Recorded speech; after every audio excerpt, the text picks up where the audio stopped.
جن ٹاپکس پہ بات کریں گے، دو ٹاپکس ہیں ویورز میرے پاس اور بڑے اہم امپورٹنٹ ڈیولپمنٹس ہیں کچھ. ایک تو یہ کہ ہم جہاں ہم دیکھ رہے ہیں سر کہ ہم کافی تگودوں میں لگے ہوئے ہیں، اسٹرگل کر رہے ہیں کہ آئی ایم ایف کی طرف سے ہمیں اسٹاف لیول ایگریمنٹ ہمارا ہو جائے. ایک بہت ہی مشکل پیش آ رہی ہے، ابھی تک ایسا نہیں ہو سکا. تو وہیں پر خبر یہ ہے کہ جو انڈیا ہے اس نے ہیلپ کی ہے سری لنکا کی، اور اس نے آئی ایم ایف سے اپیل کی پہلے کہ یہ کلیئر کیا جائے ان کا جو معاملہ ہے، اور پھر اس کے علاوہ $2.9 بلین کا جو سپورٹ ہے اس کے لیے کہا جا رہا ہے کہ آئی ایم ایف سے ایک طریقے سے انڈیا ہی نے جو ہے یہ لے کر دی ہے، یعنی ہیلپ آؤٹ کیا ہے سری لنکا. ہمارا ہمسایہ ملک ایک اور کنٹری سری لنکا کو ہیلپ آؤٹ کرتا ہے اور ان کو جو ہے وہ آئی ایم ایف کا پلان لینے میں ساری سہولت فراہم کی جاتی ہے. ہم جو ہیں وہ اکیلے کھڑے ہیں، لوٹ لوٹ پھر رہے ہیں، لیکن ہمارے ساتھ نہ کوئی ہمیں ہیلپ آؤٹ کر رہا ہے اور ہم جو ہیں وہ پھنسے میں ابھی تک ہمیں نہیں مل سکتے. دیکھیں جی، یہ تو اب آئی ایم ایف کے ساتھ جو پاکستان کی ڈیلنگ ہے یہ اب ایک باقاعدہ ایک ٹریجک قسم کی شکل اختیار کرتی جا رہی ہے، اور ظاہر ہے کہ اس میں ایک بہت بڑی ڈس انفارمیشن ہے آپ کے سامنے کہ گزشتہ تقریباً 6 مہینے سے جس طرح کی حکومتیں ڈیفرنٹ قسم کے ٹائم فریم دیتے رہے کہ جی یہ 2 ہفتے میں ہونے والا ہے، 1 مہینے میں ہونے والا ہے، اور ہوتے ہوتے اب جو ہے وہ اپریل بھی درمیان میں آ گیا. تو ابھی تک جو ہے وہی سٹیٹمنٹ وہ اسی طرح دہرا رہے کہ جی ابھی ہو گیا ہے، ابھی کل ہو جائے گا، جی فائنل سٹیج پہ پہنچ گیا ہے. تو اس کا مطلب یہ ہے کہ جہاں تک عوام کا تعلق ہے ان کو اس معاملے میں اعتماد میں نہ لینے کی جو پالیسی ہے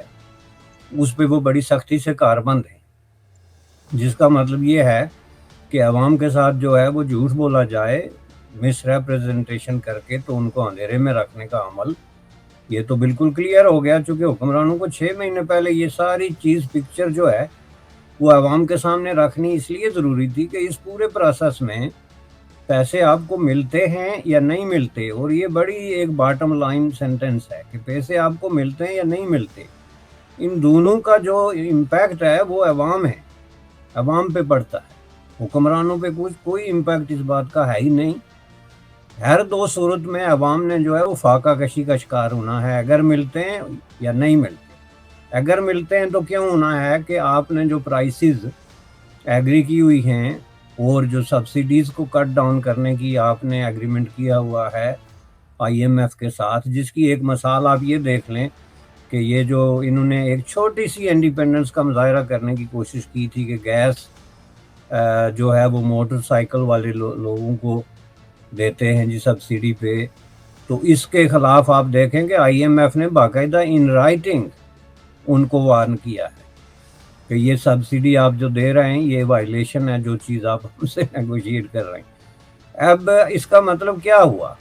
کہ آئی ایم ایف جو ہے وہ کمپلیٹلی آپ کی جو معیشت ہے اس کو ٹیک اوور کرے گی، تو تبھی آپ کو جو ہے وہ ایگری کرے گی. اور جب ایگری کرے گی تو پھر آپ نے یہ جو آرٹیفیشلی یہ جو آپ آٹا مفت تقسیم کر رہے ہیں یا جہاں کہیں بھی آپ سبسڈیز بھی ابھی تک بھی دے رہے ہیں، جو کہ آئی ایم ایف نے شروع سے پہلی شرط ہی آئی ایم ایف کی یہی ہے کہ آپ سبسڈیز نہیں دے سکتے، لیکن سبسڈیز سٹل دی جا رہی ہیں. تو یہ ساری چیزیں جب سٹاپ ہو جائیں گی تو اس سے عوام بھوکے مریں گے، جس کا دوسرا مطلب یہ ہے کہ اگر آپ کا یہ معاہدہ کنکلوڈ بھی ہو جاتا ہے آئی ایم ایف کے ساتھ، اور یہ آپ پوری دنیا میں دیکھ لیں اس کی ایگزامپل، آپ ارجنٹینا کو دیکھ لیں جو اس طرح کی بہت بڑی کلاسیکل ایگزامپل ہے. ارجنٹینا کی جو ہسٹری ہے of dealing with I M F وہ تقریباً 30-40 سال کی ایک کنٹینیو ہسٹری ہے، اور اس میں آپ دیکھتے جائیں، اگر آپ ان کا ریکارڈ اٹھا کے دیکھیں تو کس طریقے سے کئی دفعہ عوام جو ہے وہ اس طرح کی سچویشن میں چلے گئے. یا تو آپ لیتے ہیں پھر بھی عوام بھوکے مرتے ہیں، اور اگر آپ نہیں لیتے، فار ایگزامپل ہم یہ مان لیتے ہیں، اور آپ اپنی پالیسیاں بھی چینج نہیں کرتے تو پھر بھی عوام بھوکے مرتے. پالیسی لیکن اس لیے چینج نہیں کرتے کہ یہ جو ہے وہ 1% لوگ ہیں جو استفادہ کر رہے ہیں ان پالیسیوں سے. جی سر میرا سوال ایک اور یہ بھی ہے کہ ہمیں نے یہ کہا کہ ان کنٹریز سے ہمیں جو ہے وہ ایشورنس لے کر دو، اس کے اوپر اتنا ٹائم لگ گیا کہ ابھی تک ہم اس کے پیچھے لگے ہوئے، اور کنٹریز جو ہیں وہ انہوں نے ہمیں اس کے اوپر جو ہے وہ پتہ نہیں کیوں ایسا کر رہے ہیں. لیکن ہم دیکھ رہے ہیں کہ جیسا میں نے کہا کہ انڈیا جو ہے وہ سری لنکا کے لیے ایشورٹی لے کر دے دیتا ہے آئی ایم ایف کو. نہیں، اس کی وجہ تو یہ ہے کہ آپ کی جو فارن پالیسی ہے اس کا جو فنڈامنٹل پرنسپل ہے اس پہ میں ایک دن غور کر رہا تھا، کیونکہ بنگلہ دیش آزاد ہوا، آپ سب کے حصہ تھا، آپ سے آزاد ہو کے، تو اس نے فارن پالیسی میں ایک باقاعدہ ماٹو ڈکلیئر کیا، جس کو وہ اپنے ڈاکومنٹس پہ بھی لکھتے ہیں اور جگہ جگہ اس کو پبلسائز بھی کرتے ہیں کہ جی ہماری پالیسی یہ ہے کہ love for all and hate for none. یہ ان کی باقاعدہ فارن پالیسی ہے، اور اس پہ چل کے انہوں نے پورا باقاعدہ یہ جو گزشتہ 70 سے لے کے آج تک کا جو عرصہ گزارا ہے، اس میں آپ ایک ایگزامپل بھی لے کے نہیں آ سکتے کہ بنگلہ دیش نے اس کی کہیں خلاف ورزی کی ہو ادر دین پاکستان. چونکہ پاکستان کے ساتھ ظاہر ہے اس کا ایک کانفلکٹ ہے،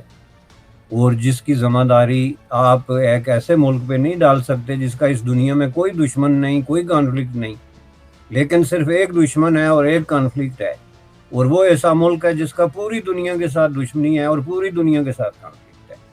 تو ان دو کے جھگڑے میں آپ کس کو جو ہے انگلی اٹھا سکتے ہیں؟ ظاہر ہے بنگلہ دیش پہ تو نہیں اٹھا سکتے نا، چونکہ اگر بنگلہ دیش میں کسی کو پرابلم ہوتی تو پھر وہی بات جو میں نے کی. آپ کی اور بنگلہ دیش کی پالیسی میں فرق کیا ہے فارن پالیسی میں؟ کہ hate for all and love for none. یہ میں آپ کو بتا دوں، جس کے نتیجے میں یہ اب بہانے بازی جی وہ عرب بک گئے. پہلے تو عرب آپ کے نزدیک ناقابل فروخت، ناقابل پرچیز ایک عظیم الشان کام تھی، جو اللہ تعالیٰ نے اپنے ہاتھوں سے بنا کے تو پتہ نہیں کس پورا اسرار طریقے سے عرب کے ریگستان میں اتاری تھی. ان کی سانسوں سے پتہ نہیں کیا خوشبو آتی ہے، اور ان کے پاؤں کی جو مٹی ہے وہ بھی مقدس ہے، آپ اٹھا کے لے آ کے جو ہے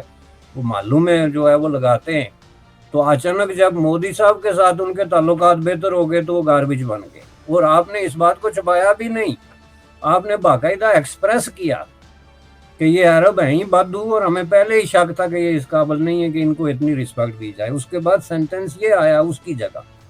اب میں آپ کو بتاتا ہوں کہ آپ کا کیا خیال ہے کہ یہ جو پاکستان میں سعودی ایمبیسی ہے، یا ان کے جو ذرائع ہیں، یا ان کی جو سعودی انٹیلیجنس ایجنسیز ہیں، وہ بالکل ہی کوئی اندھے بہرے لوگ ہیں. ان کے اپنے کوئی ذرائع نہیں ہے کہ وہ معلوم کریں کہ آپ اس محفل میں کیا کر رہے ہیں، اس محفل میں کیا کر رہے ہیں. اب اس نیٹی گریٹی میں جانے کا فائدہ نہیں، لیکن اس طرح کی تقریباً کو 20 سے 30 سٹیٹمنٹس ہیں جو پاکستان کے فارمر پرائم منسٹر یا ان کے جو کرونیز تھے، یا ان کے جو منسٹر تھے ایکسٹرنل افیئرز کے، یا ڈیسیجن میکرز تھے، انہوں نے دی ہیں. انتہائی ہیٹ فل قسم کی سٹیٹمنٹس انہوں نے عربوں کے خلاف دی ہیں، دھمکیاں دی ہیں ان کو پنجابی میں کہ وہ جی اسی تک لائیں گے، سانو پتہ ہے کہ کر سکتے ہیں، اس طرح کی ساری چیزیں. عمران خان نے ہاں، تو اس کے نتیجے میں عربوں نے کہا بھائی یہ دو ملک جو ہیں، یہ مصر اور پاکستان، ان کا پرابلم کیا ہے کہ یہ پیسے مانگنے میں تو کبھی کسی قسم کی کوتاہی نہیں کرتے. پیسے مانگنے میں جتنے ریگولر یہ دو ملک ہیں، اتنا دنیا میں آج تک کوئی ملک یہ اسکل ڈیولپ نہیں کر سکتا کہ ان کو جو ہے وہ 70 سال ہو گئے ہیں ہمارے پاس اتنی باقاعدگی سے اور اتنی جناب عزت و احترام سے مختلف چولہے بدل کے مختلف حکم. بھائی یا تو ایک حکومت ہے پرو سعودی، تو وہ کوئی پیسے مانگ رہی ہے یا کوئی ایسی بات ہے سمجھ میں آتی ہے. جو ریڈیکل ان کے موسٹ ریڈیکل لیفٹ تھنکنگ قسم کے لوگ بھی آتے ہیں، وہ بھی سب سے پہلے وہیں جا کے سجدہ ٹھوکتے ہیں. تو انہوں نے کہا بھائی یہ تو ڈرامہ کر رہے ہیں، یہ کون سا اسلامک ریلیشن اور امہ اور وغیرہ وغیرہ، یہ تو ڈرامہ کر رہے ہیں. تو پھر انہوں نے جا کے یہ پورا ایک پالیسی بنائی، جس کا انہوں نے باقاعدہ ان لوگوں کو بتایا کہ ٹھیک ہے آپ لوگوں نے ہم سے بہت بڑے پیسے لے لیے، جو کہ وی وانڈر کہ گئے کدھر، لیکن لیٹ دیم گو. لیکن آج کے بعد اگر آپ پیسے لیں گے تو ہمیں پوری پکچر بتائیں گے کہ آپ پیسے لے کے کہاں لے جا رہے ہیں اور ان کو کر کیوں رہے ہیں. چونکہ ان کو پتہ لگا کہ یار پرنس تو ہم ہیں، تیل کے کنویں پہ تو ہم بیٹھے ہیں، لیکن یہ انداز و اعتبار تو ان کے بڑے بڑے شہنشاہوں سے بھی آگے کہ ہم تو ان کے سامنے نوکر لگتے ہیں. وہ چوغا پہن کے بیٹھتے ہیں، اور یہ جو ہے وہ 4 لاکھ کا سوٹ جا کے تو بیٹھتے ہیں وہاں پہ. وہ کہتے ہیں کہ کون لوگ ہیں یہ پیسے مانگنے آگے. تو یہ ساری چیزیں انہوں نے سبق سیکھا ہسٹری سے. اور آبویسلی یہ میں نے پاکستان اسپیسیفک بات کی ہے، لیکن حقیقت یہ ہے کہ اگر آپ اس کو انٹرنیشنل پرسپیکٹیو میں دیکھیں تو سعودی عربیہ نے فنڈامنٹلی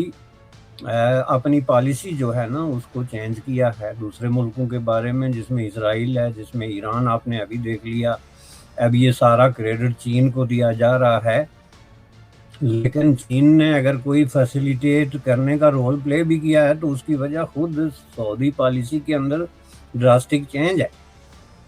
وہ دنیا کو اب ایک نئے زاویے سے دیکھ رہے ہیں.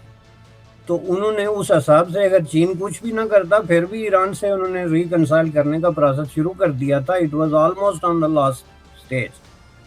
تو یہ چیزیں جو ہیں انہوں نے سیکھا بہت زیادہ انڈیا سے بھی. یہ میں آپ کو بتا دوں، کیونکہ جب آپ اس طرح کا ایکسچینج کرتے ہیں نا تو 20 سوال اٹھتے ہیں. پہلا سوال یہ جی وہ انڈیا تو پاکستان دشمنی ہے تو آپ کیسے ادھر آ گئے؟ تو پھر انڈیا نے ان کو ایکسپلین کیا کہ بھائی پاکستان دشمنی اپنی جگہ، ہمارے اپنے جھگڑے ہیں، آپ کا ہم سے کیا جھگڑا ہے، اب اپنی بات کریں. اب یہ دنیا میں اب پاکستان واحد ملک رہ گیا ہے جس نے ایک لبِ نیوز انڈیا، انترراشٹریہ خبروں کا منچ.